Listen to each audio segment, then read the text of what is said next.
देखिए, आज हिंदुस्तान भर में सिर्फ अदलिया ही एक उम्मीद जो है, एक मासूम, एक बेगुनाह इंसान के लिए बाकी बच गई है। और आज भी इंसाफ जो है अदालत से मिलता है, अगर चाहे उसमें वक्त काफ़ी ज़्यादा लगता है, क्योंकि इंसाफ देना कोई आसान काम भी नहीं है। उसके लिए अदालत को अपनी पूरी तसल्ली करनी पड़ती है। तो ये केस जो है, ये फैज़ अहमद नाम है इस मुलज़म का, 2014 का ये केस है।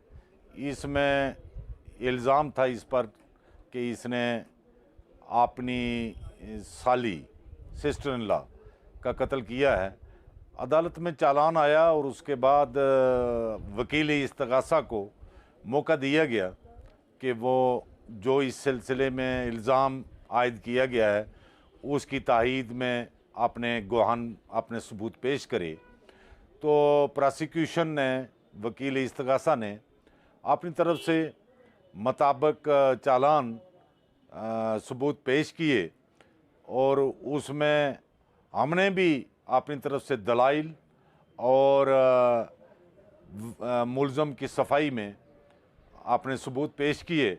अदालत ने बड़ी तफसील से मुकदमे की समाअत की और उसके बाद मुकदमे में बहस सुनने के बाद बिलाखिर आज अदालत, जनाब डिस्ट्रिक्ट सेशन जज साहब इस नतीजे पर पहुँचे कि मुलज़म के ख़िलाफ़ जो इल्ज़ाम हैं वो इल्ज़ामात इस्तग़ासा साबित करने में नाकाम रहा और मुलज़म को बेगुनाह करार देते हुए अदालत ने बाइज़्ज़त आज बरी किया है। तो इस तरह एक आखिरी उम्मीद हर इंसान की, ख़ास तौर पर जो गरीब, नादार, मासूम, शरीफुल नफ्स लोग हैं, उन्हें उनकी उम्मीद अदलिया है और अदलिया से आज भी इंसाफ मिल रहा है।